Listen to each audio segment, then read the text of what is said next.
اعوذ باللہ من الشیطان الرجیم بسم اللہ الرحمن الرحیم۔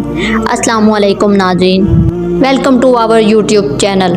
امید کرتے ہیں کہ آپ کو ہماری ویڈیو پسند آتی ہوں گی اور اس کی سمجھ بھی لگتی ہوگی۔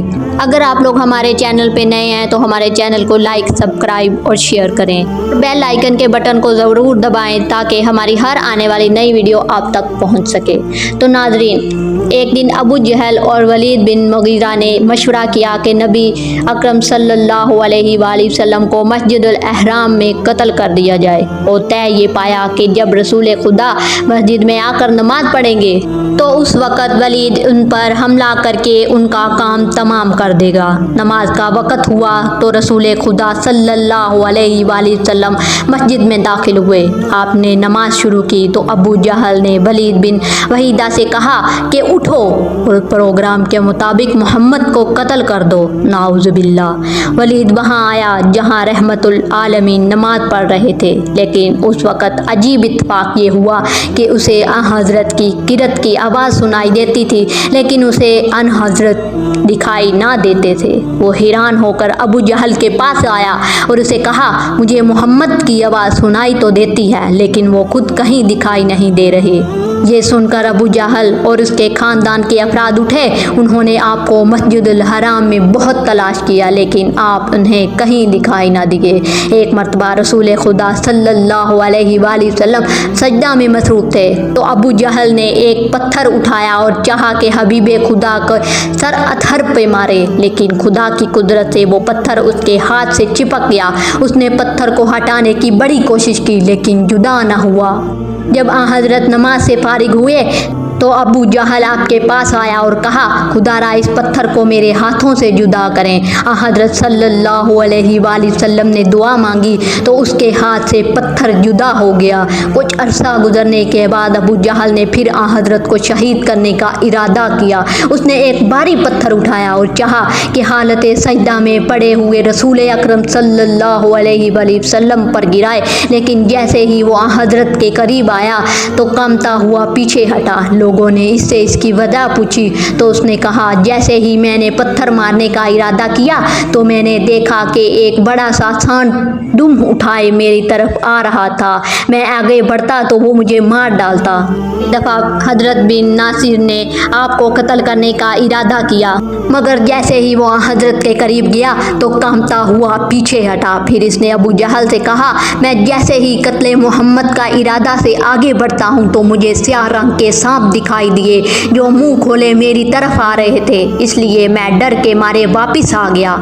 عرب میں فضیل بن عمیر نامی ایک شخص رہتا تھا جو بت پرست تھا۔ اس میں ہر طرح کی برائیاں بدرجہ اتم موجود تھیں اور رسول خدا صلی اللہ علیہ وآلہ وسلم کا بدترین دشمن تھا۔ ایک مرتبہ اس نے پروگرام بنایا کہ وہ مکہ جائے اور رسول خدا کو جا کر قتل کر دے۔ وہ شخص مکہ آیا اور مسجد الحرام گیا۔ اتفاق سے رسول خدا صلی اللہ علیہ وآلہ وسلم اس کے روبرو ہوئے تو آپ نے فرمایا، کیا تو فضیل ہے؟ اس نے کہا، جی ہاں۔ آپ نے فرمایا، یہاں کس نیت سے آیا ہے؟ اس نے کہا، میں بیت اللہ کے طواف کی نیت سے آیا ہوں۔ نبی کریم صلی اللہ علیہ وآلہ وسلم نے فرمایا، خدا سے مغفرت طلب کر اور اس کے حضور توبہ کر اور اس کے دین سے تمسک اختیار کر۔ شیطان نے تیرے دل پر پھونک ماری ہے اور اس نے تجھے ایک ایسے فعل کے متعلق دھوکہ دیا ہے جسے صرف وحشی افراد ہی سر انجام دیا کرتے ہیں، اور وہ فعل قتل ہے۔ ان حضرت صلی اللہ علیہ وآلہ وسلم کی زبان سے یہ کلمات سن کر اس کے دل کی دھڑکن تیز ہو گئی اور اس کا رواں رواں کانپنے لگا۔ پھر اس نے کہا، اشہد ان لا الہ الا اللہ وحدہ لا شریک لہ، میں گواہی دیتا ہوں کہ اللہ وحد لا شریک ہے، اس کے علاوہ کوئی معبود نہیں، اور آپ اللہ کے رسول ہیں۔ اس طرح اس نے اسلام قبول کر لیا اور بعد میں اچھا مسلمان ثابت ہوا۔ ایک دفعہ حضرت صلی اللہ علیہ وآلہ وسلم کے دشمنوں نے یہ فیصلہ کیا کہ وہ آپ کو ہر قیمت پر قتل کر کے رہیں گے، لیکن محکم الحاکمین خدا نے آپ سے وعدہ کیا تھا کہ وہ آپ کو دشمنوں کے شر سے محفوظ رکھیں گے۔ اس لیے آپ کے دشمنوں نے آپ کے خلاف جتنی بھی سازشیں کی وہ سب کی سب ناکام ہو کے رہ گئیں۔ جب جنگ خیبر حضرت علی علیہ السلام کی بے مثل شجاعت سے اختتام پذیر ہوئی اور مسلمانوں کو یہودیوں پر فتح حاصل ہوئی، وہ ایک یہودی عورت نے خیبر کا بدلہ لینے کے لیے حضرت کو شہید کرنے کا منصوبہ تیار کیا۔ وہ عورت مرحب بن حارث کی بہن زینب تھی۔ اس نے ایک بکری ذبح کی، اس کے گوشت کو بھونا اور اس پر مہلک زہر ڈال دی اور رسول اکرم صلی اللہ علیہ وآلہ وسلم کی خدمت میں لے آئی اور اسے حضرت کی سامنے بطور ہدیہ پیش کیا۔ رسول عظیم کے مالک تھے، آپ کسی کا ہدیہ رد نہیں کرتے تھے۔ آپ نے اس عورت کا ہدیہ بھی قبول کیا۔ آپ نے بکری کے گوشت کا لقمہ خواب میں لیا اور منہ میں رکھا تو اللہ تعالیٰ نے بکری کے گوشت میں بولنے کی قوت عطا کی اور اس سے یہ آواز آئی، یا رسول اللہ، اس میں زہر آلود ہے۔ حضرت نے گوشت سے ہاتھ اٹھا لیا۔ آپ کے اس طرز عمل سے یہودی عورت کو یقین ہو گیا کہ حضرت اس کی خیانت سے واقف ہو چکے ہیں اور وہ اس سے انتقام لیں گے اور حضرت کے پیروکار اسے زندہ نہیں چھوڑیں گے۔ نہیں معلوم وہ اسے کیسی کیسی غذائیں دے کر قتل کریں گے، اور یہ انتقام صرف اس کی ذات تک محدود نہیں رہے گا بلکہ اس کے پورے قبیلے سے اس کی خیانت کا انتقام لیا جائے گا۔ الغرض اپنے تاریخ مستقبل سوچ کر وہ عورت تھر تھر کانپنے لگی۔ رحمت العالمین نے کسی غصے کا اظہار کیے بغیر اس سے فرمایا، اے عورت، تو نے یہ جرم کیوں کیا؟ میں نے تجھ سے کوئی برائی کی تھی؟ یہودی عورت سوچنے لگی کہ وہ کیا جواب دے کہ وہ خطرے سے بچ سکے۔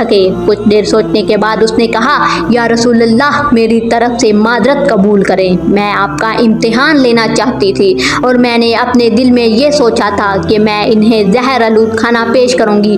اگر وہ نبی ہوں گے تو اسے زہریلے کھانے کو نہیں کھائیں گے، اگر وہ نبی نہیں ہوں گے تو زہریلا کھانا کھا کر ہلاک ہو جائیں گے۔ رحمت العالمین نے اس عورت کو معاف کر دیا اور اسے جانے کی اجازت دے دی۔ چنانچہ وہ اپنے دامن میں ناکامیاں سمیٹ کر واپس چلی گئی۔ ایک دفعہ کا ذکر ہے کہ رسول اکرم صلی اللہ علیہ وآلہ وسلم ایک فوجی دستہ لے کر مشرکین کا ایک گروہ سے جنگ کرنے کے لیے مدینہ سے روانہ ہوئے۔ مشرکین مقام یزید امر پر آپ کے مقابلے کے لیے جمع ہو چکے تھے۔ جب مشرکین نے اسلامی لشکر کو اپنی طرف سے آتا ہوا دیکھا تو وہ اس جگہ کو چھوڑ کر ادھر ادھر منتشر ہو گئے۔ رسول خدا اور آپ کے صحابہ نے ان کا انتظار کے لیے وہاں پر پڑاؤ ڈالا۔ اسی دوران کچھ بارش ہوئی جس سے حضرت کا لباس بھی بھیگ گیا۔ آپ نے اپنے پڑاؤ کو چھوڑا، کچھ دور درختوں کا جوڑ تھا، آپ وہاں تشریف لے گئے اور اپنے کپڑے خشک کرنے کے لیے درختوں کی ٹہنیوں پر پھیلا دیے۔ پھر آپ کی ایک طرف جا کر کچھ دیر کے لیے آرام کرنے لگے۔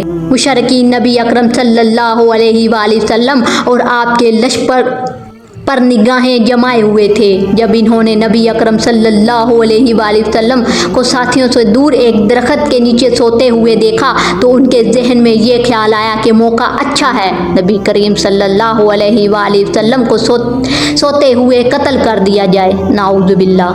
چنانچہ مشرکین کا سردار وہاں آیا جہاں آپ سوئے ہوئے تھے۔ اس نے تلوار بلند کر کے آپ سے کہا، محمد، بتاؤ اس وقت میرے ہاتھ سے تجھے کون بچا سکتا ہے؟ نبی اکرم صلی اللہ علیہ وآلہ وسلم نے فرمایا، اللہ بچا سکتا ہے۔ آپ کا جواب سن کر اس کے بدن پر کپ کپی طاری ہوئی اور اس کے ہاتھ سے تلوار گر پڑی۔ آپ نے آگے بڑھ کر اس کی تلوار اٹھائی اور فرمایا، بتاؤ تجھے میرے ہاتھ سے کون بچا سکے گا؟ اس نے کہا، بچانے والا نہیں ہے۔ پھر اس نے آپ سے معذرت طلب کی۔ حضرت محمد صلی اللہ علیہ وآلہ وسلم نے اسے معاف کر دیا۔ نبی اکرم صلی اللہ علیہ وآلہ وسلم کا یہ رویہ دیکھ کر وہ مسلمان ہو گیا۔ اس نے اپنی قوم کو اسلام کی دعوت دی، انہوں نے بھی بہت جلد اسلام قبول کر لیا۔ امید کرتے ہیں کہ آپ کو ہماری یہ ویڈیو اچھی لگی ہوگی۔ شکریہ۔